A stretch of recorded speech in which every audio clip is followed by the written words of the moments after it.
New life. I got a new life. New life. I got a new life. New life. Homie, I got a new life. New life. Come on, let's go. Everybody wanna blow up. Welcome to Free Lunch Podcast, home of the New South Movement and the New South Movement Network. This is your boy Tight, one half of the Free Lunch Podcast duo, B Jeezy. Yeah, man. It's hot out there, man. It sure is. No matter where you go, that heat is waiting on you. I'm on location. I'm deep down in the South. I'm in Selma, Alabama. I'm in the hometown.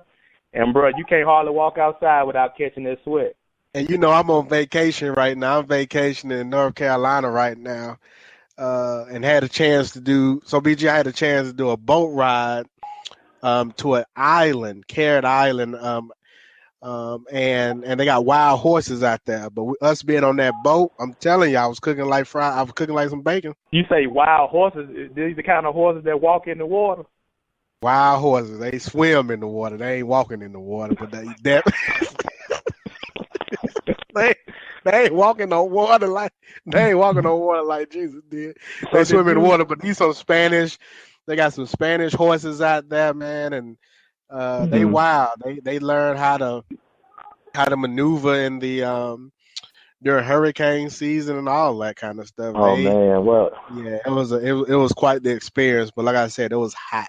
It was hot. Yeah, man. It's that time of the year. We ain't got too much longer though. It's gonna start cooling off, right? It will. Hopefully. Rolling around football season, so you better enjoy it because the next thing gonna be you shoveling that snow. Definitely in the DC area. But let's get right to it, man. We got another amazing guest that's joining us on the show today. Episode number 101 as we go for that number 200. So we got this individual and this talented artist that's going to be joining us today. And I'm excited about having him on the show just from the history that he's going to be able to provide to us when it comes to music industry, the relationships he built in high school, and some of the things he did signing real early at a young age. So to make this number 101, show number 101, BG, I think we got the perfect guest. Right on time, and just learning about this gentleman and reading his bio and just seeing all of the different people that he's worked with and collaborated with, and just his resume, plus the moves in his life that he's made to get to this point where he is now, is another one of those stories, man, that our listeners will be able to undoubtedly learn some stuff, but then they'll also be inspired in their own lives to get to that next level. So this is what that Free Lunch Podcast is about, is providing that soul food for free, and that's what we're going to do today. And it's introducing us to artists, and even how this particular interview came about is a testament to the platform and what we're trying to build with the New South Movement Network. But I kind of like reading the IG accounts or the Twitter handles that the individuals or the guests that we bring on, because I like to see how they describe themselves. And our guest today, when I read his IG handle, it says God lover, husband, father, motivator, musician, 7-time platinum writer, Blackstreet, 1/4 of the original Neptunes. Definitely has a new song out that everyone needs to go check out, called New Life, featuring No Malice, which is another person that I would hope we can talk about on today's episode. But Mike E, also originally known as Michael Etheridge, began his career in the music industry in Virginia Beach, Virginia. Mike was an original member of the Neptunes with Chad, Hugo, Pharrell Williams, and Sheldon Haley. Mike, Pharrell, and Sheldon attended PA High School, is a protege of Teddy Riley. And as I mentioned earlier, he wrote for 7-time platinum group Blackstreet album Another Level. And no further ado, I'd like to introduce the New South Movement Network, the Free Lunch Podcast listeners, to the new Mike E. Welcome to the show, Mike. Thank you. How you doing? Good to be here. You busy? You on the road? What you got going on? Oh, man, we grinding. You know, it's a grind. We just dropped the video. We just finished up ComFest, which was like that was last weekend. So it was like a whole weekend of just music and fun and for the community. So we had like 30 artists do that. So that was an experience. I think I'm still just recovering from that now. Yeah. And, yeah, man, we just we pushing a single, which is New Life, of course. So we're just letting it marinate, man, and getting it out there to the people.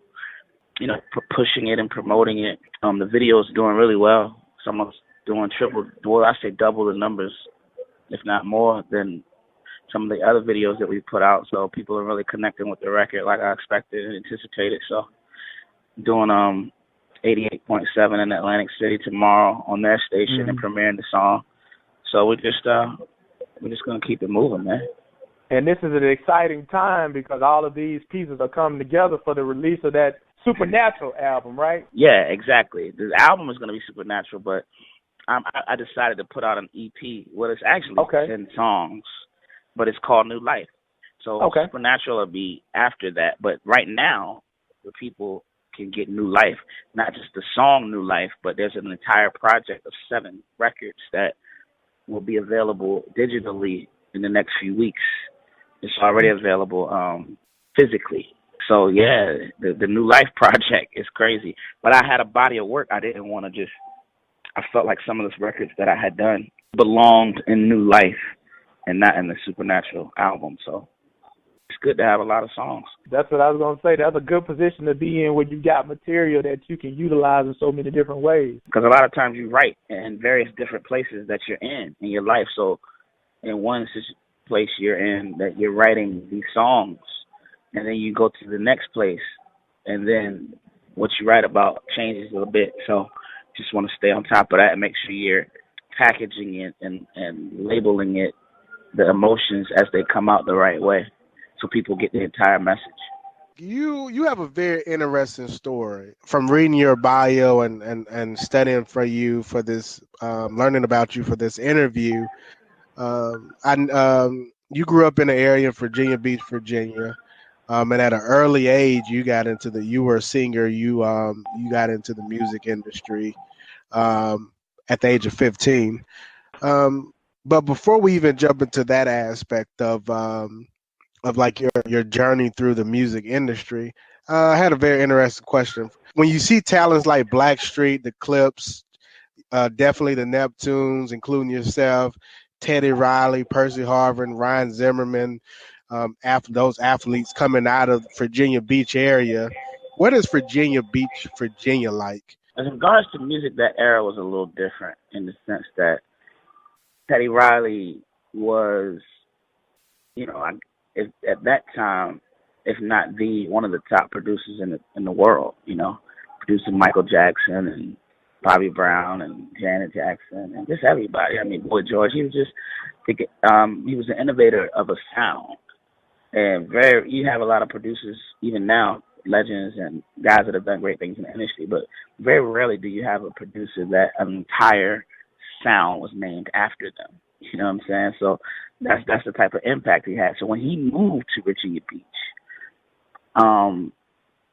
it just brought a whole different vibe to people that were gifted musically. It showed you something like it showed Pharrell, what was possible with his gift. It showed Timbaland and all these guys. Ted was the person in Virginia who opened that door of opportunity.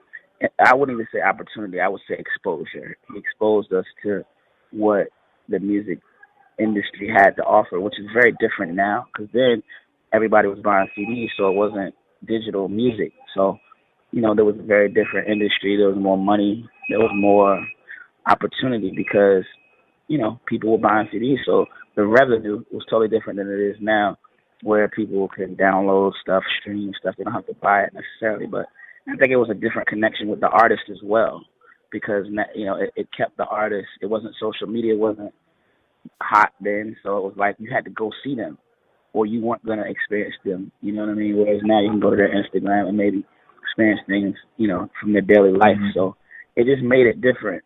in the season and time that it was in the music industry as a whole. But for Virginia, we didn't have anything here. Virginia is really a slave-based state if you look at the history of it. So as far as it's like, and it's a lot of military base here now, but as far as blacks go, you know, a lot of opportunity wasn't readily available for them. So as time went on, you know, and people started getting good jobs and just, you know, integrating into the community. But, you know, you weren't really hearing about famous people coming from Virginia. I think Tim Reed from Norfolk State might have been the biggest person at the time. So like I said, Ted, I think was a source of inspiration, man. I think that's what was needed at the time.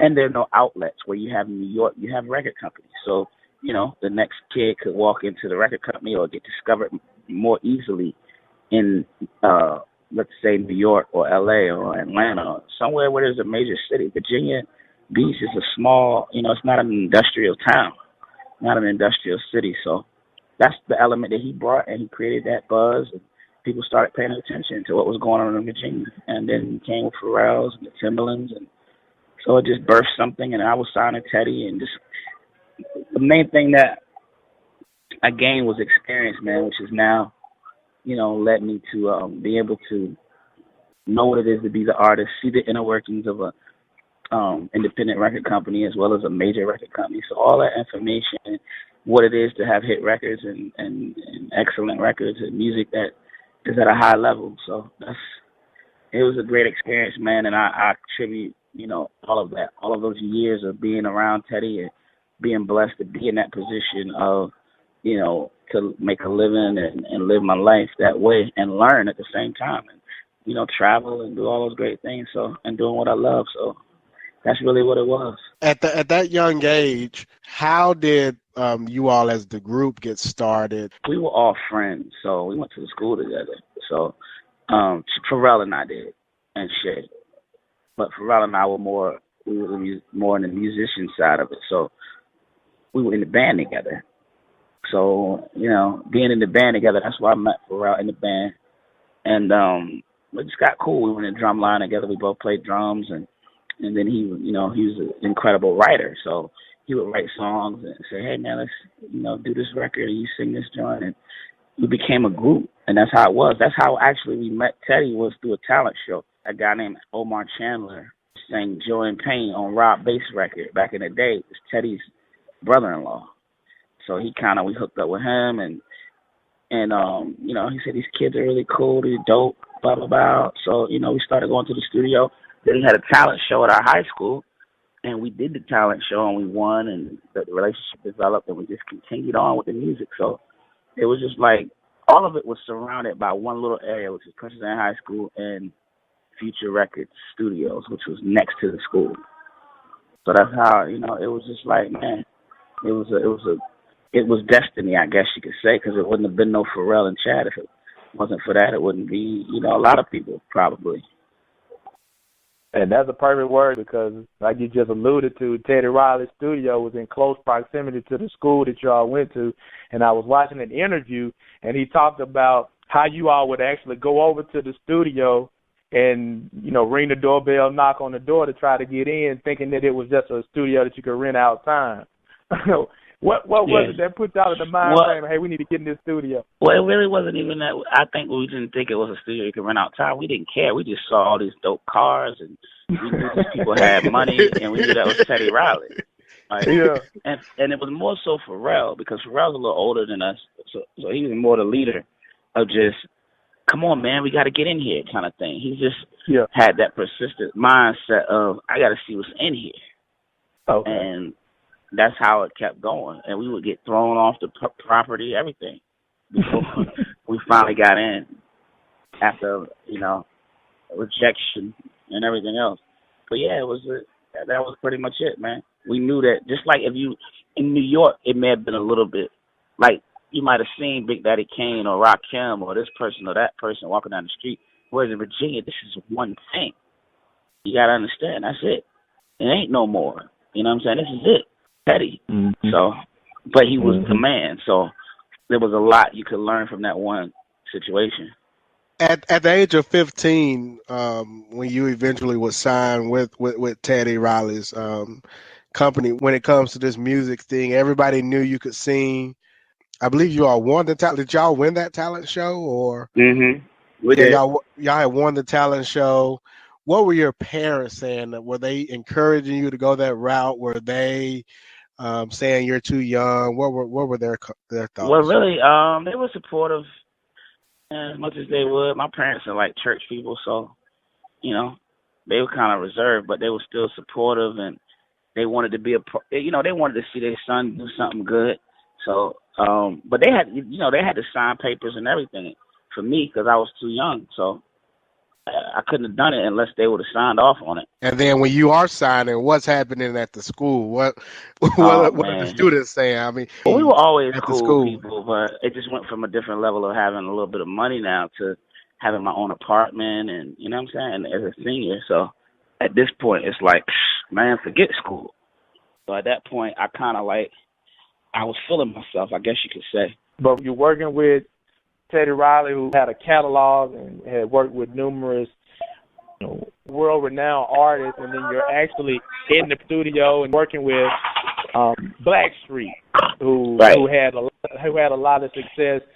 So you're finding projects that go into being a great music producer, creator, and all of the things that go into it. Well, because my album, I was working on it, but of course Blackstreet was like really hot, so they would take precedence as far as music and stuff like that. But I'm working on Chad, Hugo, and I produced my whole first entire project together and wrote it together. It was me and him. So in the course of me and Chad working on that stuff every day at the studio, I would like just sit around, watch what's going on, listen, and just learn, So that was really the best thing that could have happened for me was the absorption, because now that's what helps me now do what I'm actually doing now, which is more so building the brand and the company and other artists and things of that nature. So that was like, you couldn't pay for that, you know what I'm saying? To sit amongst a person who produced to remember the time. I mean, classic songs. The guy was just a genius. So being around him and how he produced vocals and things like that definitely played a big part in me learning, you know what I'm saying, the side of everything. Because now, everybody got a computer. Everybody think they're artists. They just want, so it's really no real professionalism. But I'm glad I had a chance to experience that because it sticks with you. And you also, as a singer, you got a chance to observe Dave Hollister and Chauncey Black at the same time, man. So you were really getting a pure education. Oh yeah, man. And it was like there was a guy, Joe Stonestreet, who's the original member of Blackstreet before Dave came. That's why the group is called Blackstreet. The word street was part of his last name, but he's not. It was some issues in the group early, but that guy actually was probably the best singer out of all of the Blackstreet members that have ever been in the group. He did Baby Be Mine for the CB4 soundtrack. You can hear him on that, but there's a song on the first Blackstreet album called I Want to Make Love that Dave did. But if you hear Street's version, you just understand like why this group was named after this guy. Like he was like Stevie Wonder, but like with some street to him. Most of us would never have that type of experience. At a young age, you're able to be in those sessions with someone like a Teddy Riley. You're seeing Blackstreet record. You're developing your own music firsthand. Like, what is that like when you guys know that you have a hit? Same thing, even today, I'm sure when you recorded New Life, you knew you had a hit there. Well, like, I think it's what a is that feeling universal like? reaction. I mean, just human reaction, jumping around, running around. You know what I'm saying? You're excited. So that's really what the emotion was, so more so than anything. But Ted was he was really great at like recreating old songs and making them into something new. So, he would do a lot of that. But as far as the sessions, they would just, man, it wasn't nothing like too formal. People would be singing in the hall, you just come up with stuff, that kind of thing. Writers bouncing ideas off of each other. So it's like a vibe session. How long were you singing the secular music and then you had your transformation? Couple of years. I mean, I was 16, so that was a lot of years because I was, waiting on my record to come out, and I got picked up by Capitol. So it was a while till I was like 22. That's when I had like a kind of a revelation of this ain't really what I'm supposed to be doing, or like this, I should say. And I don't think it was just the music more so than it was the lifestyle I was living. It wasn't so much the music, because I was doing R&B, and I still, right now, like I have a song called Better Than Blessed on my project, which sounds just like a love song, because that's what it is. So it wasn't the music more so as the person who I was or became, which was, just that guy who was groupies and drugs and women, and that's what it was about. You know what I mean? So that was the problem more so than the music. It wasn't the music that I was singing that was the problem. It was me, the person I had become, in the industry. So, and that's when I had that encounter at a church, actually, because I was always in church. I grew up in church. That was the thing. Most of the singers that from that era that could really sing, not like no pop stuff or nothing like that, they come out to church. So, there's that sense of spirituality that's there, depending on how far it's down in you. So I think that's what it was, man. Like, I wanted to change as a person, and God kind of tapped me on the shoulder. It was like, look, going down the wrong road. You know what I mean? So when I had that, I was on the road, actually, in the limousine one Sunday, going to another show. And then I was just in the limousine, and I knew, like, I had this just encounter with God at that point, like, I got to change some things. And that's when it kind of happened. So, and from there, of course, his plans started playing out. Different things started happening to where this wasn't working, or I didn't need to be here. I just knew it was just a wall up. So at that point, I took a time off and kind of got out and just reassessed things, and just focused on being like a human being for real. So, but I still struggled with different things within myself that I had to deal with. And then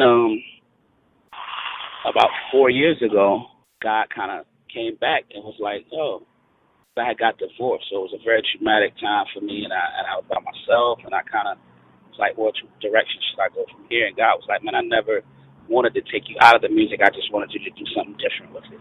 And No Malice was instrumental in me getting back into it, because he came to me and said, hey, man, you've been on my heart. And he called me one day and was like, the Lord told me we got to do something together. Next thing I know, I produced a song for his project. I think he released it in 2011, which was called Hear Ye Him, or 13. No, that was 11. And from there, it was like, man, I started producing, I started writing, and now the vision started to become clear, which was music that wasn't necessarily different than anything I had ever done. It was, of course, you're going to hear, the spiritual aspects in it, but it was more so the person who I had become. That's why it's called New Life. It was about the life that I was living. So that's the whole thing. I matured into a man, a father, a husband, more of a faithful person as it related to God. So I was able to write from a different perspective and in a more mature perspective to inspire others.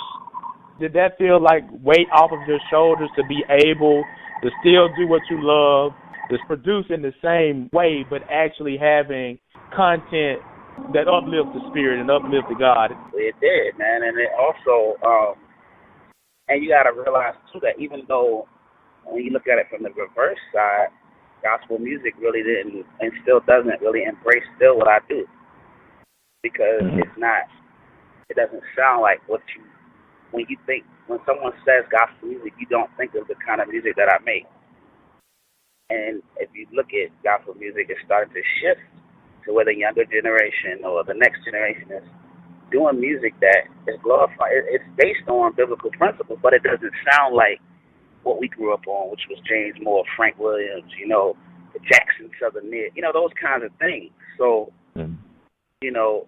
it was still a hard thing, because at the same time, while I'm doing this inspirational or doing this music that is more on a godly path or a path of godly values, it's still hard, because now you got the church fighting back. Or I ain't going to say the church, but just tradition and religion. Let's say that. So for me, that's why I just say I make music, man. You know what I'm saying? And I try to just keep it there, and God uses me. You know what I'm saying? However He want to use me.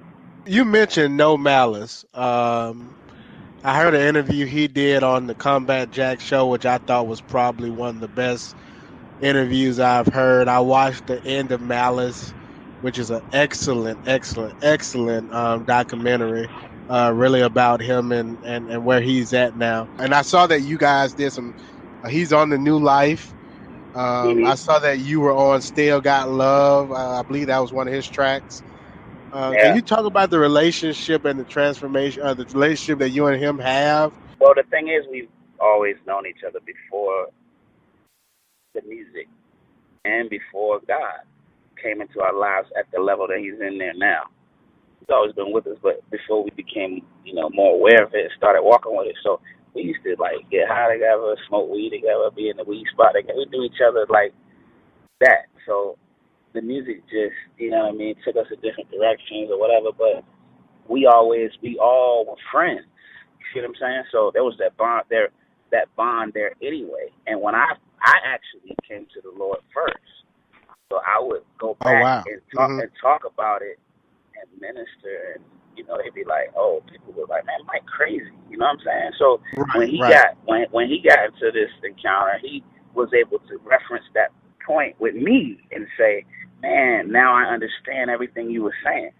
So that was kind of like what brought us together when he called me, was him looking back like, man, now I get it. And ever since then, we talk pretty much every day. We just encourage each other, feel with each other, and still just laugh and joke like old friends. So it's a friendship, and it's also a brotherhood in the Lord, too.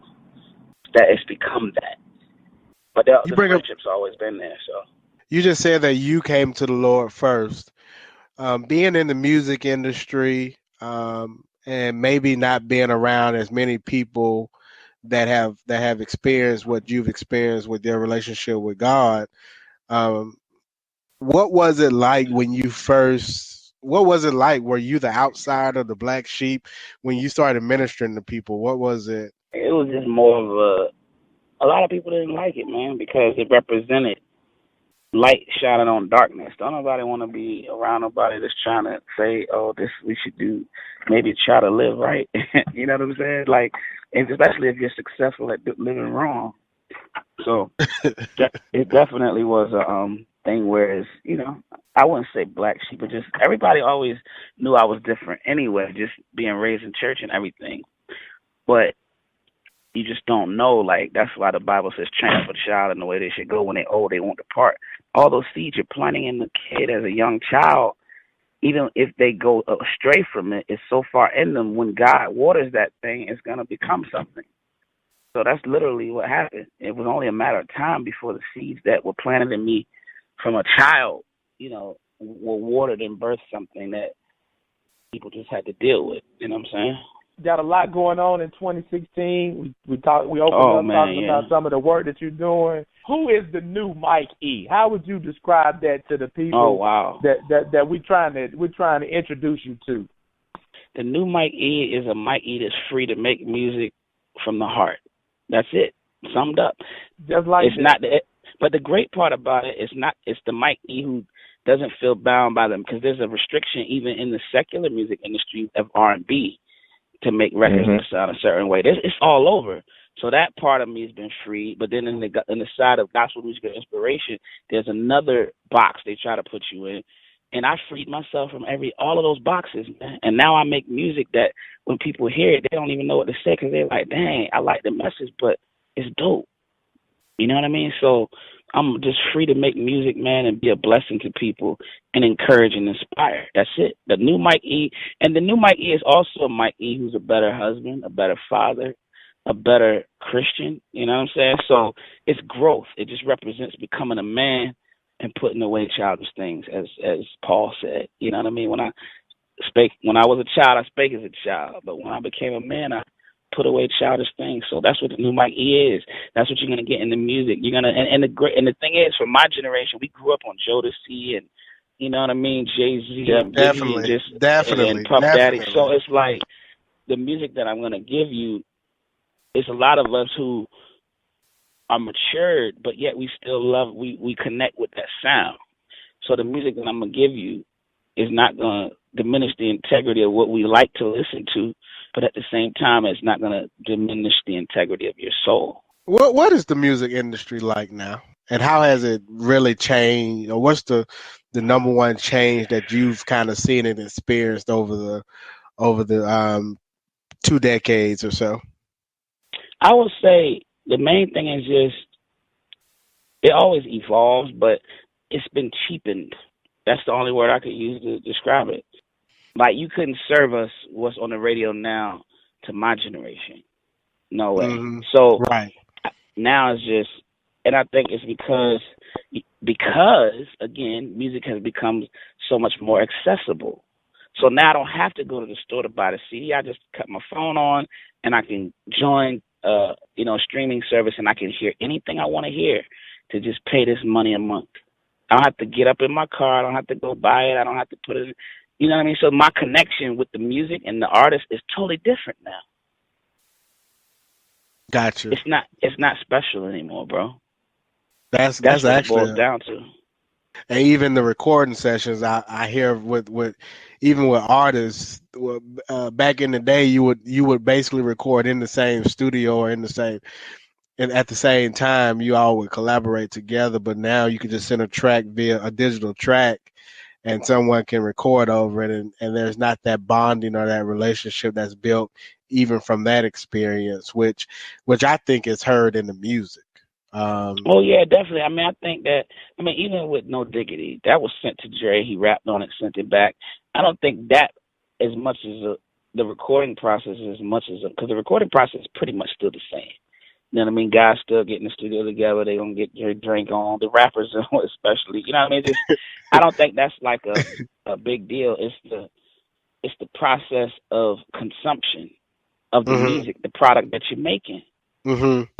Because even when you had Marvin Gaye and the Greats and Jackson 5 and Motown, all those people, the difference with those eras was in those eras you still had to buy the record. Mm-hmm. You still had to buy the record in the Blackstreet era. You still had to buy the record in the Puff era, the Biggie era. It was only when things became a little bit more, you started, LimeWire came into play, and from there, when the internet hit, it was over. So it's just Napster, LimeWire, and all those LimeWire was back in the day, but now it's straight. Look, I don't even need LimeWire. It's legal. I just joined the streaming service. Right. You know what I mean? So it's not special to me that this record comes out on Tuesday. Man, I got to go make sure I go pick that up. Take it out of the package, put it in my car, and it's on. You know what I mean? Definitely. It's a whole different thing now. The music is cheapened, and you got a whole lot of music out there that's low quality. And what do you tell the young people that are trying to get into this industry? That's why I try to develop the young people to have the quality standards, because even in the midst of all of that, you still do have great quality artists, and those are the ones that stand out. Your Chris Browns, your Drakes. You know what I mean? These guys, they approach the music with excellence. So, you still can stand out, and there's still some stuff out there. So I do tell the young artists to try to put that in them so they don't fall into this going by how many followers they got and measuring their success by that, but measuring it by great music. Do you feel that artists also have a responsibility, considering the things that are going on specifically in our community? What role do you see artists and people who are producing this content playing, and I guess in just kind of giving the narrative of what's going on in our community and what we need to do as a people with all this stuff that's facing us? And there is a responsibility, but I think I'm kind of disappointed in that the money has become more important than the responsibility. So it's like, they just want to worry about, not everybody, but I see a lot of it, of people not caring, as long as it doesn't affect their world. You see what I'm saying? Mm-hmm. So the people that have the power and the influence and are able to make change from doing something and saying something that's meaningful, it might shock people, but it's a stance. They're not taking it because they're too afraid. They got to be a part of a campaign and just say one little silly line or something that, they're not really getting involved. What about the record? What about the record labels and the record studios? So you said you Well, I don't mentioned blame earlier them. you. I don't blame them because they just putting up the money. They ain't got nothing to do with it. Mm-hmm. If the artist one is scared to do it. I mean, the same record companies when James Brown made "I'm Black and I'm Proud." You know what I mean? Mm-hmm. Mm-hmm. Even from the perspective, because you signed with Capitol, did Capitol discourage you from any of the type of music you were writing? Oh yeah, definitely. When I started to want to make something that made sense and Mm-hmm. could like possibly help people, it was an issue. Hmm. Yeah. So that was part of the reason why that relationship ended quickly. Because I was like, well, this ain't for me. Because they didn't encourage, they didn't want you to put up, they wanted you to be a certain type, they put you in a box basically. You were this type of Yes. artist, this is the type of music we see you Right. making, Right. we want to hear master plan, we want to hear Right. I don't want you to talk about anything outside of master plan, and if that's where you're going, then we need to go a different direction, which master plan is an excellent song, by Yeah, the way. it is. It is. It's very. It's a great record. But it's not the sum total of who I was as an artist. Mm-hmm. Mm-hmm. And you say now, I know we're getting close to the end of the show, but now are you starting your own? You started your own independent record company now? Yes, that's Generation Yeah, Next Music Group. This project, New Life, is the first offering from it, and I have some other artists that are going to be coming to as well. So yeah, I mean, I'm going to formulate something that promotes excellence and great music and the next generation, giving them that platform, man. Talk to me about "It's Gonna Be All Right." That's a song that I like a lot. definitely. Yeah, It's Gonna Be All Right is actually the song that spawned the buzz around pretty much what I'm doing now, because the people in the news and different places got a hold of it. But do it all when learning. Be thankful to be thankful and know that God is able. We ain't got time to be hateful or for all the racial tension. Won't you listen? One love, one mission, so we can see one vision. I just believe we're living in the days where we're gonna see a change. I can feel it in my hands. I can feel it in my feet. All over me. I gotta feel everything's gonna be alright. One thing's for sure.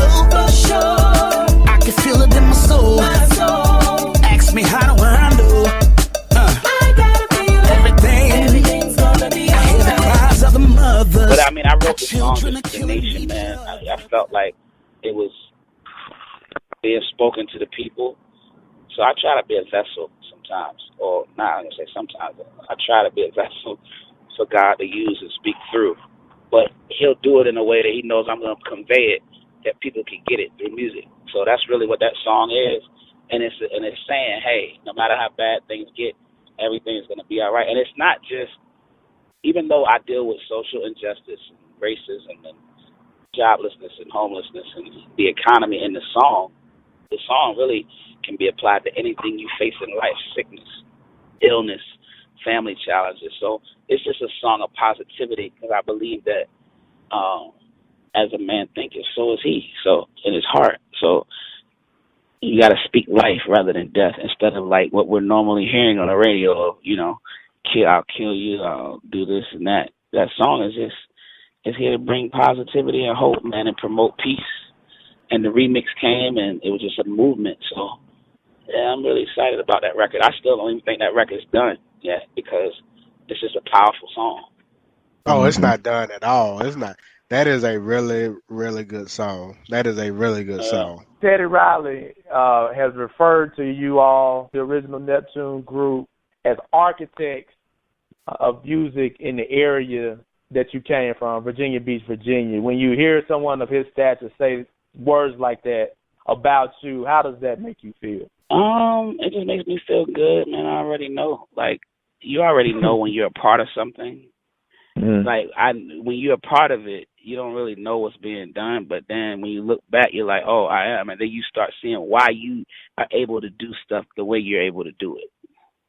It's because of what you've been exposed to. So when I hear that, man, I just already know, because I spent those hours and hours and hours and hours, days and years with him, doing nothing but learning. So it's it's only right. You know what I mean? And he recognizes that. He knows.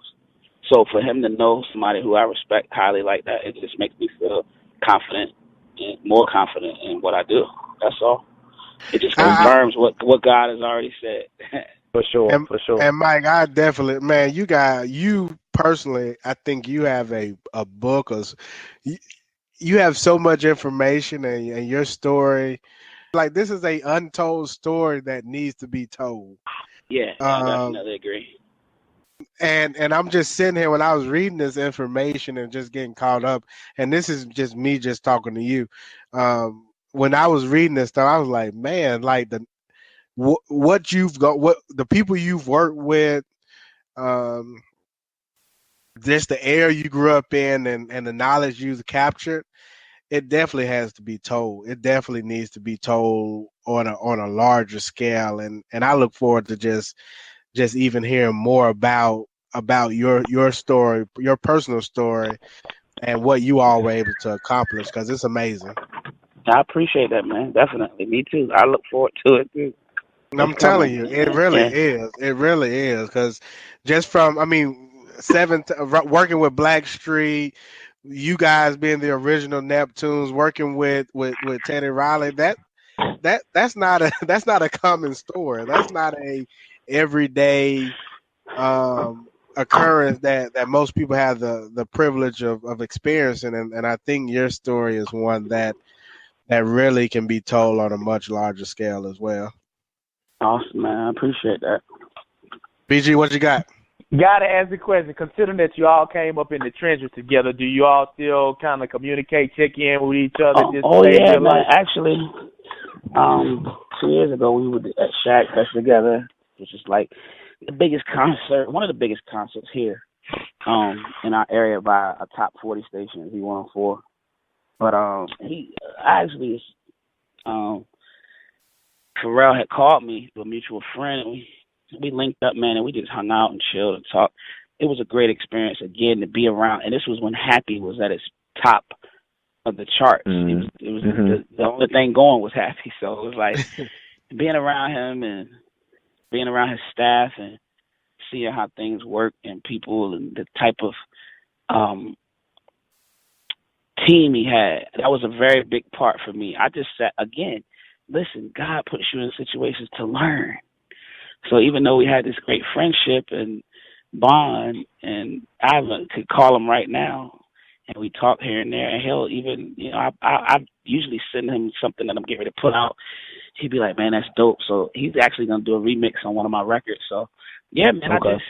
Our relationship's still there, man. He's a busy guy. He's in LA, I'm in Virginia, but we communicate, and, man, we keep it, I look at him as just a big brother that I could learn from, too.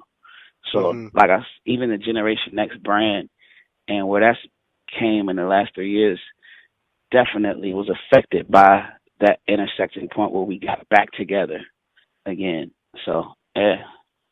What about with Chad? Oh, yeah, Chad's here. Chad's actually in Virginia, so we still talk.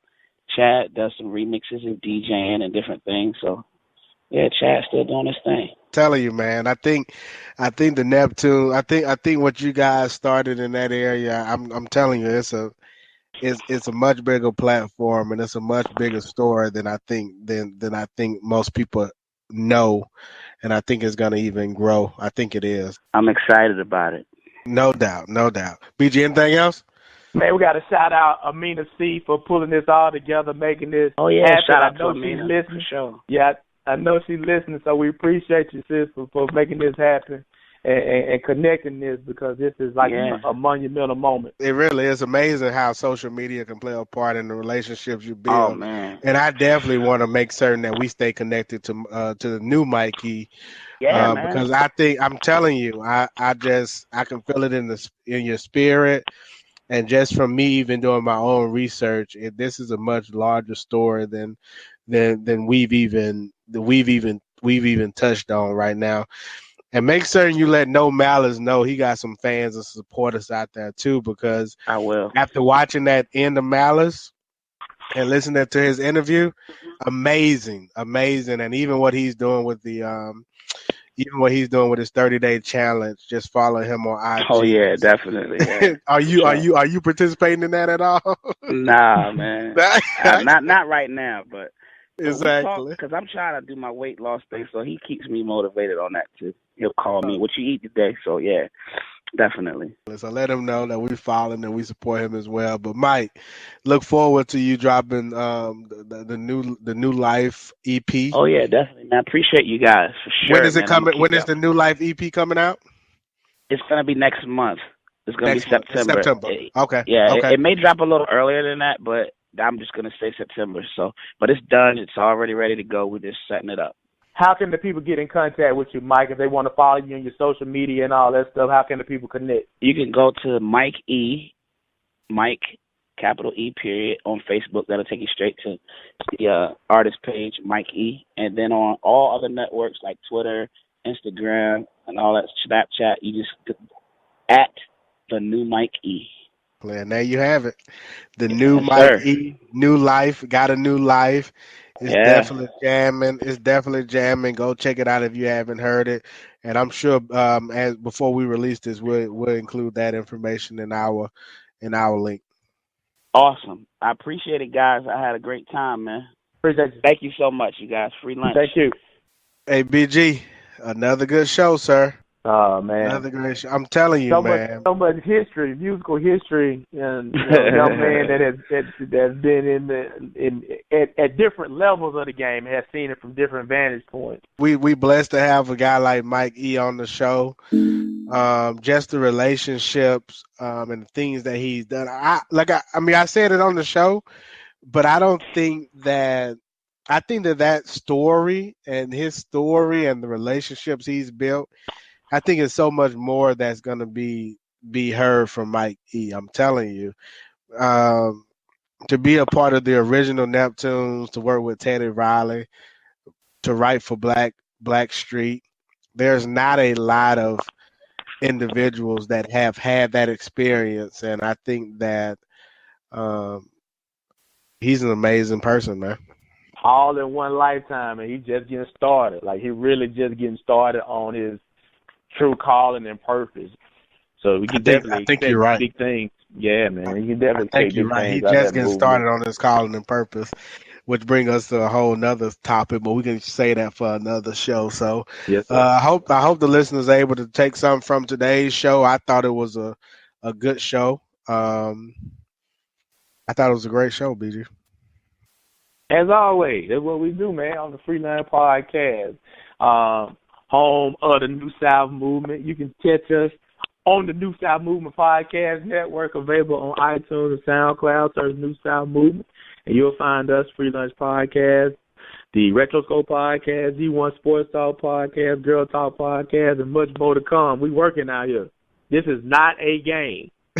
we definitely are working. BG, I think, like I mentioned earlier, I'm on vacation right now, but when we got to get this interview in, we got to get it in. So we got to figure out how to make it work. We got to get it in. So at any time, no matter where you at, rain, sleet, hail, snow, we working.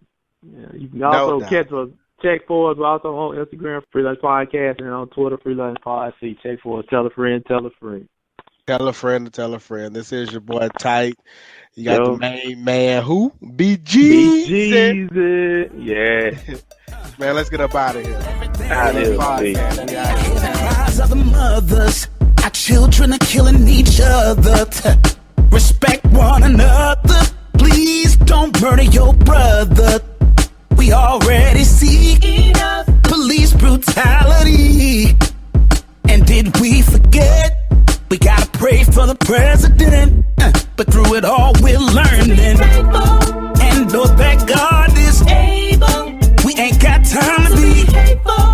Or for all the racial tension, won't you listen? One love, one mission. So we can see one vision. I just believe we're living in the days. And I can feel it in my hands. I can feel it in my feet. All over me. I gotta feel everything's gonna be alright. One thing for sure. Is I can feel it in my soul.